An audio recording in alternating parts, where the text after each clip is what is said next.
Ok, donc où est-ce que j'ai trouvé mes 61 clients en freelance depuis que je me suis lancé en mars 2021? Donc, petit récap, en mars 2021, je me lance à 20% seulement en tant que freelance, c'est-à-dire tous les mercredis, je travaillais pour moi et les lundis, mardis, jeudis et vendredis, je travaillais pour mon employeur en tant que charpentier. Le mercredi, j'étais freelance et le lundi, mardi, jeudi, vendredi, j'étais charpentier. Et du coup, aujourd'hui, je voulais vous présenter les 19 sources de 19 endroits où j'ai pu trouver des clients qui m'ont permis de lâcher mon boulot du coup en juillet. En mars, j'étais à 20%. En juillet, j'ai réussi à quitter mon emploi de charpentier parce que mon salaire dépassait mon salaire de l'époque. Alors, premier endroit où j'ai trouvé mes clients, c'est la création de contenu LinkedIn. Alors, juste petit récap, je vais vous présenter des sources d'acquisition.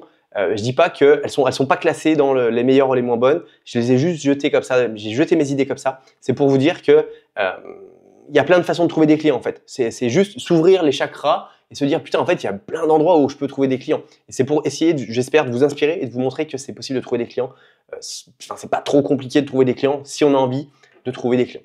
Donc premier endroit où j'ai trouvé des clients, c'est la création de contenu sur LinkedIn. Alors aujourd'hui, il y a beaucoup de freelances qui me disent ouais mais moi je sais pas quoi créer, j'ai pas envie de faire le mec qui sait tout. Ok super, je suis d'accord avec toi. Moi, quand j'ai commencé, j'y connaissais rien. J'avais pas d'ordinateur, j'étais nul, j'ai pas de diplôme, j'étais charpentier, j'ai pas fait de marketing dans ma vie avant. J'étais nul, mais j'ai partagé du contenu. Je l'ai partagé d'une manière qui me permettait d'être à l'aise. C'est-à-dire que, au lieu de dire vous devriez faire ça pour faire ça, non, bah non, parce que je suis personne, j'ai pas eu de client, je suis personne. Je disais récemment ou hier ou aujourd'hui, j'ai appris que ça faisait ça et ça faisait ça. J'ai lu dans un livre que blabla. J'ai vu cette personne influente parler de ça, sur comment faire ci, comment faire ça. Je trouve ça hyper intéressant.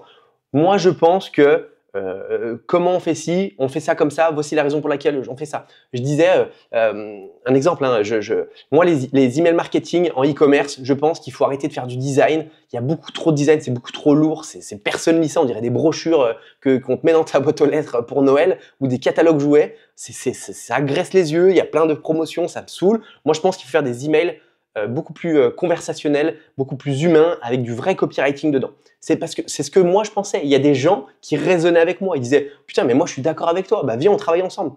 Ou à l'inverse, il y a des gens qui disaient moi je suis pas du tout d'accord avec toi. Je pense que c'est une connerie et j'ai pas envie de travailler avec toi. Mais c'est très bien en fait. Du coup moi je travaille pas avec toi parce qu'on n'a pas la même vision des choses et c'est ok. Par contre toi on a la même vision des choses. Bah viens on travaille ensemble. Donc encore une fois je partageais du contenu qui était aligné avec ce que moi je pensais, tout en racontant les choses que j'apprenais. C'est-à-dire, voilà, j'ai lu ce livre, j'ai appris ça, je trouve ça hyper intéressant. Je documentais un petit peu mes apprentissages et j'utilisais ce que j'appelle la méthode du reporter. C'est-à-dire que, comme un journaliste qui va sur place, je sais pas, en zone de guerre ou en zone n'importe où, voici ce qui se passe, voici ce qui se passe. Voilà. Et en fait, juste en racontant ça, les gens disaient putain c'est intéressant ce qu'il dit ce mec là et tout, j'avais jamais vu ça comme ça, je savais pas en plus que X, Y, Z, putain c'est bien. Donc comme ça, petit à petit, en racontant des choses que j'apprenais, encore une fois sans dire que j'étais le meilleur, et ben des clients voulaient travailler avec moi parce qu'ils disaient c'est intéressant ce que tu dis, je suis d'accord avec toi. Et du coup ta façon de penser résonne avec la mienne, est-ce qu'on pourrait travailler ensemble ou est-ce qu'on pourrait s'appeler? Pas de problème, on peut s'appeler.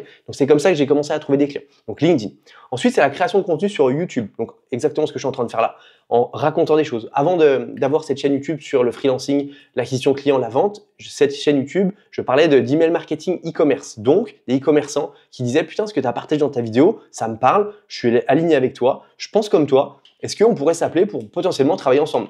Pas de problème, on s'appelle, il n'y a pas de souci. Donc encore une fois, en partageant ce que moi je pensais, ma façon de voir les choses, ce que j'apprenais, sans jamais dire je suis le meilleur parce que je ne le pense pas en fait tout simplement. C'est juste que moi je partageais mon point de vue et les gens se reconnaissaient dans ce que je disais. Du coup, c'est comme ça que j'ai trouvé aussi des clients. Donc sur la création de contenu YouTube. Ensuite, c'est la création de contenu Instagram. Donc pareil, en créant du contenu, en racontant ce que je fais, en partageant un petit peu tout ça, bah, des gens disaient putain c'est intéressant, je suis d'accord avec toi, ou j'adore ton univers, j'adore ce que tu fais, j'adore ta personnalité, parce que pourquoi je travaillerais avec deux freelances qui ont les mêmes compétences, mais toi tu as une personnalité qui me plaît un peu plus, j'accroche plus avec toi qu'avec toi, bah du coup j'ai envie de travailler avec toi. Donc c'est la même chose, juste en partageant des choses de ma vie du quotidien, de mon travail, de ce que j'apprends, de tout ça, les gens ont eu envie de travailler avec moi. Ensuite, la newsletter, ça aussi c'est hyper important, je pense, de créer une newsletter, peu importe ce que vous faites du SEO, du copywriting, du montage vidéo, vous faites des sites internet, peu importe, vous êtes coach sportif, ce que vous voulez, si vous voulez avoir des clients, créer une newsletter, c'est pour moi fondamental. Vous n'êtes pas dépendant des algorithmes des réseaux sociaux. Vous pouvez envoyer des emails, les personnes les verront, à moins d'atterrir en spam, on est d'accord, mais vous pouvez avoir un endroit où vous êtes libre de parler de ce que vous voulez, vous êtes sûr à 99%, si vous faites bien les choses, d'arriver dans la boîte mail de vos prospects. Donc, créer une newsletter pour, encore une fois, partager ce que vous apprenez, être un peu plus authentique. Je pense que ça marche très bien. Pour vous donner une idée, quand j'ai lancé ma première newsletter sur l'email marketing e-commerce, j'ai eu 15 personnes sur ma liste email. J'ai fait un appel à l'action en disant je recherche un e-commerçant qui aimerait avoir un audit gratuit sur sa boutique e-commerce. La première personne qui me répond, je l'aide. Alors, il y avait 15 personnes. Je me suis dit, s'il y en a un qui me répond, ça sera déjà le bout du monde et j'y croyais même pas. Il y a un mec qui m'a dit, salut, moi j'aimerais bien. Je lui ai fait un audit gratuit. Je lui ai envoyé l'audit. Je lui ai dit, écoute, on pourrait améliorer ça, ça, ça, ça et ça. Ça, c'est très bien, mais ça, je pense qu'on pourrait aller plus loin. Ok, on peut commencer quand? J'ai eu mon premier client avec 15 personnes sur ma newsletter. Donc, c'est pour vous dire que avoir une newsletter, c'est hyper important. Et aussi de se dire que j'ai une newsletter, donc les clients qui ne sont pas forcément sur ma newsletter, mais ils vont m'associer au fait que comme j'ai une newsletter sur un sujet, je suis compétent. Ce qui n'est pas forcément vrai, mais c'est juste un biais qu'on fait. On fait un raccourci en se disant cette personne crée du contenu sur sa newsletter, sur n'importe quoi, son podcast ou LinkedIn ou peu importe, c'est que elle sait de quoi elle parle en fait. Donc ils font une association comme ça. Donc vraiment créer une newsletter, ça m'a permis moi de trouver des clients et de nombreux clients, que ce soit en B2B, en B2C, peu importe. Vraiment, je vous encourage à créer une newsletter au minimum une fois par semaine, si vous voulez faire les choses bien. Ensuite, c'est le setting LinkedIn. Donc le setting LinkedIn, c'est-à-dire tu crées un peu de contenu sur LinkedIn, voilà, j'ai mis LinkedIn, mais ça peut être Instagram. Tu crées du contenu, tu fais tu crées du contenu, et du coup, tu vas interagir avec les gens qui aiment ou qui commandent tes posts, mais qui sont dans ta cible. C'est-à-dire, je crée un post, je ne sais pas, 10 choses que je mets en place pour augmenter la visibilité de mes clients, je sais pas, dans les startups.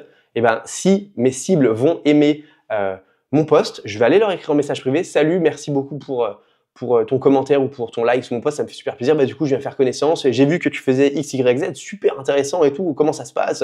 Ça a dû être une sacrée épopée et tout. Bah écoute, ouais, on a fait ça. Ah, super. Et là, petit à petit, je discute, je lui pose des questions, je lui montre qu'il a un problème, qui ferait bien de résoudre ce problème maintenant. Et du coup, je lui dis, bah écoute, moi, si ça t'intéresse, je peux t'aider. Je te propose qu'on s'appelle et on en discute. Donc c'est ça, le setting, c'est ça, c'est de créer des interactions, aller discuter avec la personne qui a montré un signal d'intérêt et derrière, tirer un peu sur les ficelles, voir ce qu'il dit. Oh, écoute, tu me dis ça, je pense que je peux t'aider. Ce que ça dit, on s'appelle, c'est gratuit, ça dure 20 minutes. Je te donnerai des axes d'amélioration et derrière, si ça t'intéresse, je pourrais te parler de mon offre, c'est pas obligatoire. Ça te dit? Ok, ça me dit. Setting LinkedIn, très important. Ensuite, les partenariats avec d'autres freelances.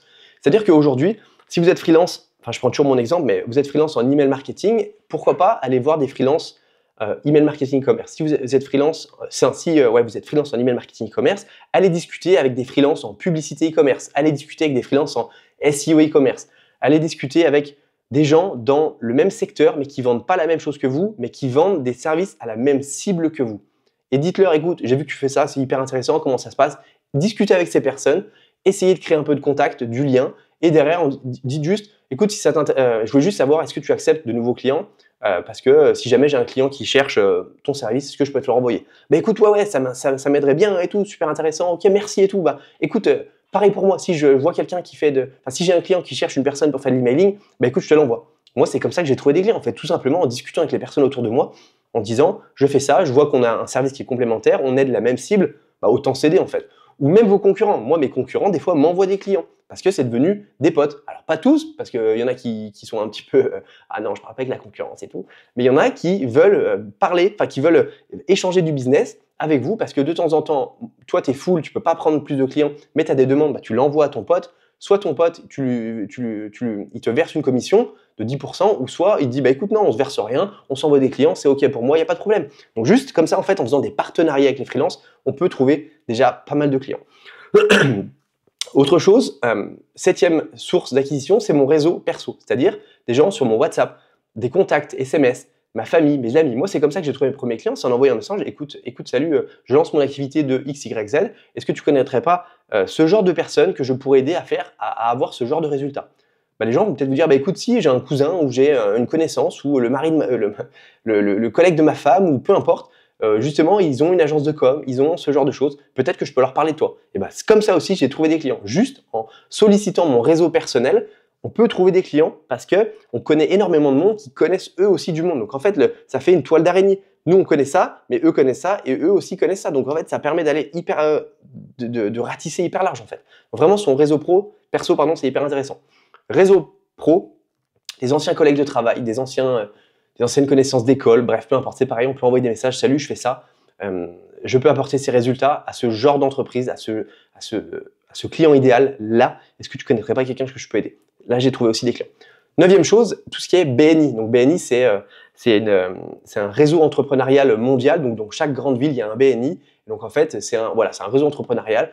Chaque jeudi matin, on allait au BNI, on se rejoignait, on s'échangeait du business avec différents entrepreneurs. Écoute, moi j'ai ma belle-sœur qui cherche une personne pour faire du copywriting, je sais pas, voilà. Est-ce que ça t'intéresse que je te mette en relation? Bah carrément. Donc en fait, ce qui se passe, c'est que dans un BNI, on peut pas avoir deux entrepreneurs qui font la même chose. Et c'est ça qui est bien. Du coup, il n'y a pas de concurrence dans un BNI. Et ça, c'est cool. Moi, j'étais le consultant marketing du BNI. Il y avait un seul maçon, il y avait un seul paysagiste, il y avait un seul webmaster, il y avait qu'un seul... bref, ça c'est intéressant en fait. Du coup, ça permet de pas te faire de concurrence et derrière de t'envoyer du boulot avec ces gens-là. Et moi, j'ai trouvé des clients comme ça. J'ai trouvé 3 clients, je crois, en BNI en 6 mois. Et ça, c'était intéressant. Ensuite, tout ce qui est lead magnet, c'est-à-dire de dire, écoute, je fais un lead magnet sur ça. Et qui c'est qui sera intéressé? Voilà, les gens téléchargent le lead magnet et ensuite ils rentrent dans une séquence email de plusieurs emails automatisés. Et dans ces emails, on apporte de la valeur, mais on fait aussi des appels à l'action. C'est-à-dire, voilà, je te montre comment tu pourrais faire ça, je te montre pourquoi tu devrais mettre ça en place, quels seraient les avantages. D'ailleurs, PS, si ça t'intéresse, je peux t'aider à le mettre en place. N'hésite pas à réserver un appel avec moi, on pourra en discuter. Lead magnet, hyper intéressant. Ensuite, tout ce qui est salon. Donc les salons, par exemple, salon du bien-être, salon du CBD. Moi, j'avais fait le salon du CBD à Lyon. J'avais trouvé un client. Tu vas là-bas, tu discutes avec les gens. Alors, je dis pas que ça marche à tous les coups, hein, mais juste discuter avec des potentiels cibles, leur expliquer, voilà, comment vous faites ça? Ok, je comprends.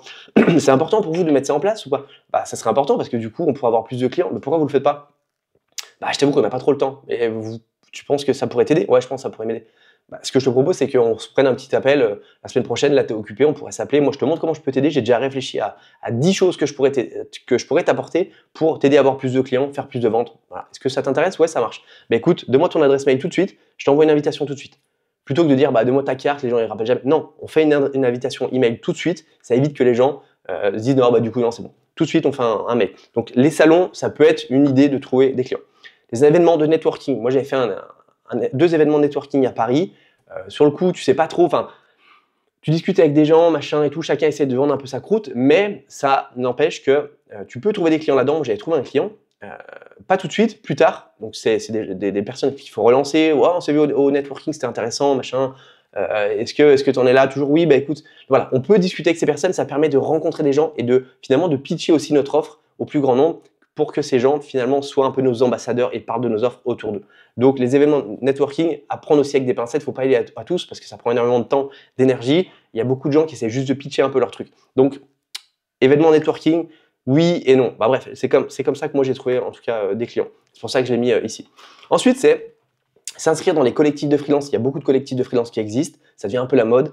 Inscrivez-vous dans un collectif de freelance, apportez de la valeur aux gens, répondez aux commentaires, essayez de montrer que vous êtes quelqu'un d'actif et que vous pouvez apporter des choses à la communauté et derrière, vous allez être vu comme la personne qui fait X, Y ou Z et donc potentiellement, le jour où une personne du collectif aura un client qui recherche votre service, et ils vont penser à vous parce que encore une fois, vous avez apporté de la valeur sur le groupe et vous avez été proactif, donc les collectifs de freelance, ça peut marcher.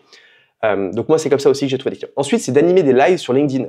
Donc, que ce soit LinkedIn ou sur Instagram, mais surtout sur LinkedIn, en tout cas dans mon cas, j'avais fait des lives pour un bootcamp avec des collègues. On a lancé un bootcamp e-commerce et en faisant des lives, on crée on apportait de la valeur aux gens. Les gens se disent, tiens, c'est hyper intéressant et tout. Et il y a un mec qui a commenté dans le live, moi, j'ai besoin d'emailing, est-ce qu'on pourrait parler? Putain, je me suis dit, c'est dingue quand même. Du coup, le mec, tout de suite, je suis allé lui écrire. Ok, pourquoi tu veux faire de l'emailing? Je lui ai fait un peu de setting et derrière, je lui ai dit écoute, on peut s'appeler et je l'ai signé et c'est toujours mon client aujourd'hui. C'est un de mes clients historiques et ça se passe très bien et ça, c'est cool. Donc, les lives sur LinkedIn, ça marche très bien. Ensuite, c'est de répondre à des offres d'emploi et de tenter de les transformer en mission freelance. C'est-à-dire qu'aujourd'hui, il y a sûrement des boîtes qui recherchent un CDI en tant que copywriter, un CDI en tant que monteur vidéo, SEO, ce que vous voulez, community manager et tout. leur écrire en disant voilà, j'ai vu que vous recherchiez ce genre de profil.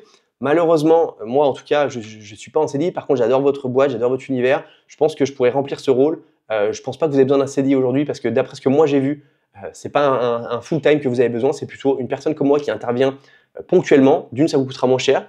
De deux, ça évite que je sois là toute la journée et que vous me payez pour rien. Moi, ce que je vous propose, c'est plutôt un contrat freelance. Est-ce que vous êtes totalement fermé à l'idée de travailler avec moi en tant que freelance plutôt que de chercher un CDI? Et ben comme ça, moi, j'ai trouvé des clients. En faisant cette démarche, en demandant, est-ce que vous êtes totalement fermé à l'idée de… Ça marche très bien cette phrase. Êtes-vous totalement fermé à l'idée de… Personne ne veut se fermer des portes dans la vie. On veut toujours se garder une porte ouverte. Donc, bah non, mais on ne sait pas. Bah, ce que je vous propose, c'est qu'on s'appelle et on peut en discuter au téléphone. Au téléphone, vous faites votre meilleur pitch, vous êtes énergique, vous arrivez à l'heure, vous donnez le maximum et je vous jure que vous trouvez des clients comme ça, c'est hyper puissant. Ça marche pas à tous les coups, mais moi j'ai trouvé des clients en transformant, encore une fois, des offres d'emploi CDI vers des missions freelance. C'est hyper intéressant. Ensuite, c'est la publicité. Donc, il faut avoir un petit peu de budget à investir en publicité, mais ça fonctionne. La publicité sur Meta, en tous les cas, moi j'ai fait sur Meta, donc c'est-à-dire Facebook et Instagram. On partage du contenu, les gens viennent te voir, ils s'inscrivent à ton compte, Instagram, Facebook ou peu importe, et là ils te disent écoute, j'ai vu ce que tu fais, c'est hyper intéressant, est-ce qu'on pourrait travailler ensemble? C'est une méthode que j'ai utilisée pour trouver des clients.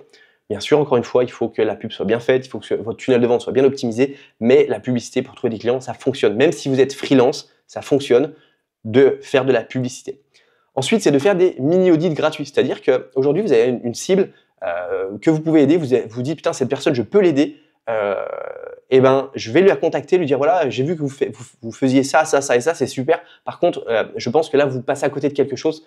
Ce que je vous propose, c'est de vous faire un petit audit gratuit. Est-ce que ça vous intéresse? Pour l'interrogation, boum, j'envoie ça. La personne va dire bah, un petit audit gratuit, oui, ça m'intéresse. Tout ce qui est gratuit, forcément, ça intéresse les gens. Hein. Ok, pas de problème. Vous faites un petit audit gratuit, ça vous prend 1 heure, 2 heures, 3 heures, une demi-journée, grand maximum. Hein. Il ne faut pas faire un truc trop long. Et vous notez, ça c'est bien, ça c'est pas bien, vous pourriez faire ça plutôt.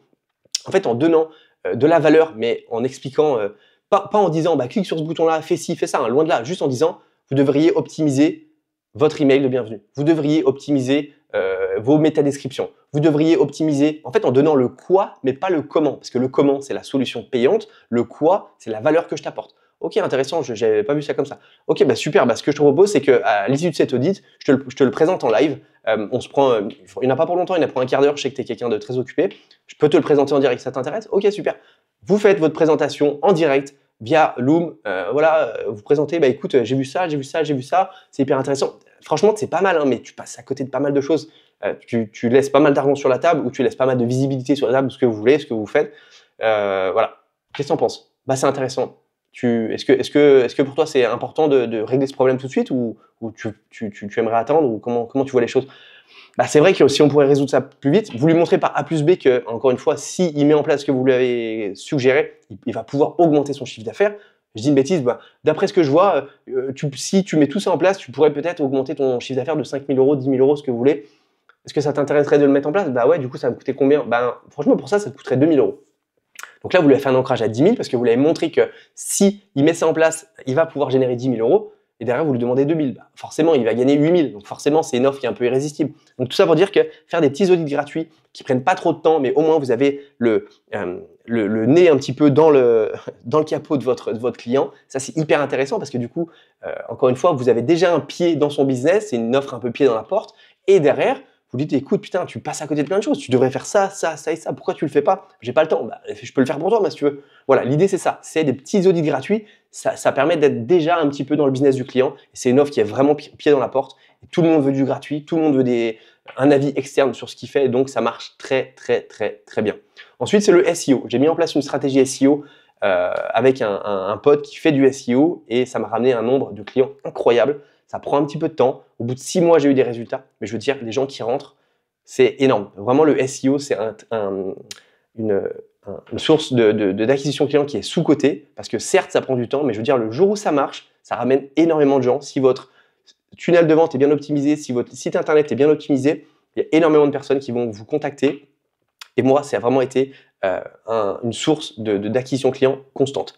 Et enfin, c'est Malte. Donc sur Malte, une plateforme pour freelance, j'ai pas eu énormément de clients, je crois que j'en ai eu 2, grand max, parce que bon, voilà, il y a des déchets un petit peu, tout n'est pas bon à prendre, mais en tout cas j'ai eu deux missions sur Malte, et donc c'est ce qui m'a permis encore une fois, de quitter mon boulot de charpentier quand je me suis lancé en 2021 et aujourd'hui d'avoir une activité freelance qui tourne bien. Donc voilà pour les 19 sources d'acquisition clients.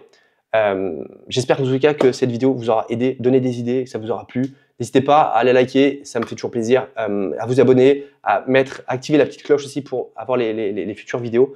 Et si vous aimeriez trouver vos 3 prochains clients en freelance en moins de 30 jours, sans créer du contenu pendant des heures et ni prospecter pendant des jours et des jours et des jours, j'ai créé une petite masterclass où je vous partage tout ça, comment moi j'ai fait. Si ça vous intéresse, le lien est dans la description de cette vidéo et moi je vous dis à très vite pour la prochaine.